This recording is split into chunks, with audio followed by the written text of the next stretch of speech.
رات کا آخری پہر تھا۔ وہ مجبوراً اسے بھولنے کی ارادے کے ساتھ وضو کی، 2 رکعت نماز ادا کی، دعا کے لیے ہاتھ اٹھائی ہی تھی کہ زبان سے نکلا، اللہ اس کی محبت میرے دل سے نکال دے۔ میں اسے بھولنا چاہتی ہوں اللہ، میں بے بس ہوں، میں خود نہیں کر سکتی۔ اللہ آپ کے لیے تو کچھ بھی مشکل نہیں، اسے میرے دل سے نکال کر مجھے صبر اور ہمت دے۔ یا اللہ میں نہیں جانتی کیا صحیح ہے اور کیا غلط، بے شک تو سب جاننے والا ہے، تو غیب کا علم رکھتا ہے۔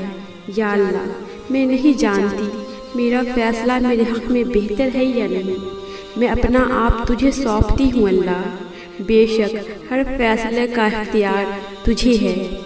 میں اپنا ہر قدم تیرے نام پر بڑھاؤں گی، بس تو میرے ہر قدم اس راہ پر چلانا جو مجھے تیرے نزدیک لے جائے۔ پھر اس نے آنسو پوچھتے ہوئے خود کو سمجھاتے ہوئے کہنے لگی، شاید میں نے کچھ ایسا مانگ لیا تھا جو میرے حق میں بہتر نہیں تھا، ورنہ ایسے کیسے ہو سکتا ہے کہ میں آدھی راتوں کو اٹھ کر سسک کر رو کر اللہ سے کچھ مانگوں اور وہ نہ دے۔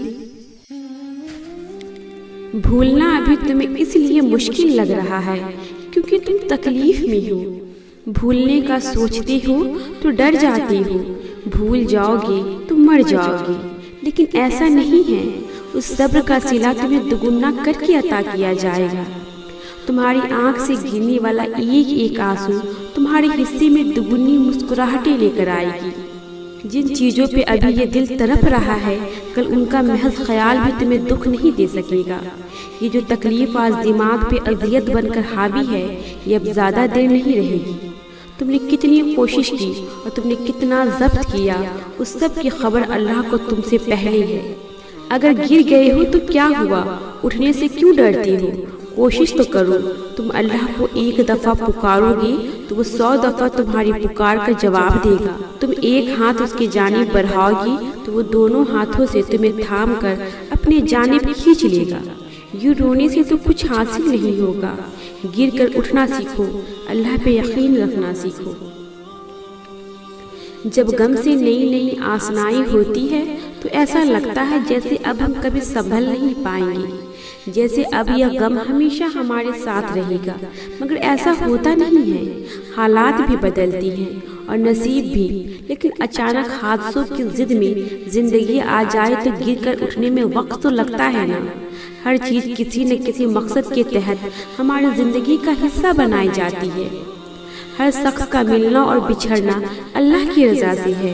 اللہ انسانوں کے ذریعے ہمیں خود کی پہچان کرواتا ہے۔ جب ہم انسانوں سے دھوکہ کھاتے ہیں اور ٹوٹ جاتے ہیں، تب اللہ ہمیں اپنی رحمتوں کی پہچان کرواتا ہے۔ جب کوئی تمہارا ساتھ نہ دے گا، میں تب بھی تمہارے ساتھ رہوں گا۔ جب تم ٹوٹ جاؤ گے تو میں تمہیں جوڑوں گا۔ جب تمہیں کہیں سے کسی چیز کی امید نہ رہے گی، تب میں غیب سے تمہاری مدد کروں گا۔ جب تمہاری طرف مجھے بھا جائے گی تو میں نصیب کا ہر وہ لفظ بدل دوں گا جس سے تم راضی نہیں۔ اللہ انہیں گراتا ہے جنہیں اسے سنبھالنا ہوتا ہے۔ ابھی تم سمجھ نہیں سکتی، مگر رفتہ رفتہ سب سمجھ جاؤ گی۔ اگر اللہ نے تمہیں اس چیز سے محروم رکھا ہے جو تم کسی کے پاس نہیں دیکھنا چاہتی تھی، تو اب وہ تمہیں کچھ ایسا عطا کرے گا جو کائنات میں کسی اور کے پاس نہیں ہوگا۔ وہ کبھی بھی تمہیں اس چیز سے محروم نہیں کرتا جو تمہارے حق میں بہتر ہو۔ وہ صرف ان چیزوں کو ہم سے دور کر دیتا ہے جن کی قریبی ہمیں تکلیف اور اذیت میں ڈالتی ہے۔ تم ہمیشہ تصویر کا ایک رخ دیکھتے ہو کہ جو چاہیے تھا نہیں ملا، اب کچھ باقی نہیں رہا، لیکن تم کبھی یہ نہیں دیکھ پاتے اتنی تکلیف اور طلب کے بعد بھی اگر اللہ وہ چیز تمہیں واپس نہیں دیتا تو اس کے بدلے کتنی خوبصورت چیز اس کے پاس تمہارے لیے ہوگی۔ اگر وہ تمہارے ہاتھ میں ایک ستارہ کچھ وقت کے لیے تھما کر واپس لے لیتا ہے تو وہ تمہارے مقدر میں ستاروں سے سجا پورا کا پورا آسمان لکھ دیتا ہے۔ تمہارا صبر کبھی خالی نہیں جاتا ہے، کیونکہ یہ صبر کا ہی تو اجر ہوتا ہے کہ وہ بہتر لے کر بہترین عطا کرتا ہے۔ تو بس اس وقت کا انتظار کرو اور اپنے صبر کی اجر پر یقین رکھو اور یہ سوچ کر مسکرا دو، اللہ کے پاس تمہارے لیے ایسا کیا ہے جس کو پا کر تم مطمئن ہو جاؤ گے، جس کو پا کر سب کچھ ایک خوبصورت معجزہ لگے گا۔ مجھ سے زیادہ بے یقین شخص شاید کوئی نہیں تھا۔ سنبھلنا میرے لیے کبھی بھی ایک رات کا قصہ نہیں تھا۔ نہ جانے کتنی دفعہ میرا یقین توڑ کر اللہ نے مجھے خود پر یقین کرنا سکھایا۔ بے شمار نیند سے خالی راتوں کے بعد پرسکون نیند میری زندگی کا حصہ بنی۔ انگنت آنسوؤں کو مات دینے کے بعد میں نے مسکرانا سیکھا ہے۔ آج اگر میرے ارد گرد رونقیں ہیں تو میں نے وہ وقت بھی دیکھا ہے جب میرے پاس نہ کوئی دوست تھا، نہ کوئی ایسا شخص جو چند بول کر مجھے بہلاتا یا مجھے سنتا۔ تب بس اللہ تھا میرے پاس۔ جب سب نے مل کر گرایا تھا تب جو ایک ہاتھ میرے جانب بڑھا تھا وہ اللہ کا ہاتھ تھا۔ اللہ نے مجھے صبر کرنا سکھایا، اللہ نے مجھے محبت کرنا سکھائی، اللہ نے مجھے سجدہ کرنا سکھایا۔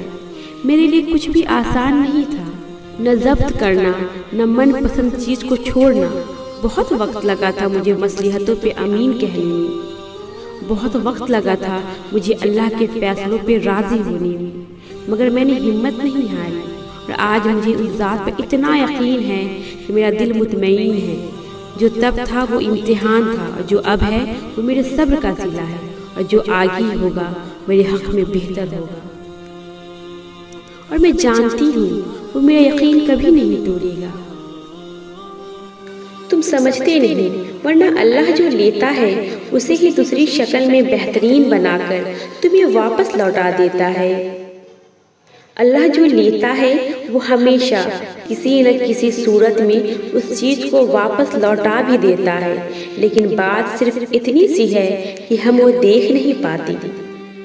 ہم صرف وہ دیکھتے ہیں جو ہماری آنکھ ہمیں دکھاتی ہے، لیکن وہ نظر انداز کر دیتے ہیں جو اللہ ہمیں دکھانا چاہتا ہے۔ اگر وہ کچھ لیتا ہے تو اسی چیز کو اپنے حساب سے بہترین بنا کر واپس لوٹا دیتا ہے، لیکن اس خلا کو کبھی خالی نہیں رہنے دیتا۔ اگر وہ تمہیں ایسے لوگوں کی محبت سے دور کرتا ہے جو تمہاری اور تمہاری محبت کے قابل نہیں، تو وہ تمہیں زندگی میں ایسے لوگوں سے بھی ضرور ملواتا ہے جو بالکل تمہارے جیسے ہوتے ہیں۔ اللہ پاک کی نعمتوں میں سے ہے مخلص لوگوں اور مخلص ساتھ کا ملنا۔ تو پھر ان لوگوں کے ان چیزوں کے پیچھے مت بھاگو جن کو تم سے دور کر دیا گیا ہے۔ سمیٹنے والا اللہ ہے، اب یہ وجود بکھرے گا نہیں۔ آئینے میں کھڑے اس شخص کو میں نے سکھایا ہے صبر کا سلیقہ۔ وہ دعا تو کرے گا مگر اب تمہارے نام پہ تڑپے گا نہیں۔ اپنوں سے بھی مانگ کر دیکھی، غیروں سے بھی التجا کی، ہم نے اللہ سے پہلے تم سے مانگنے کی جو اتنی بڑی خطا کی۔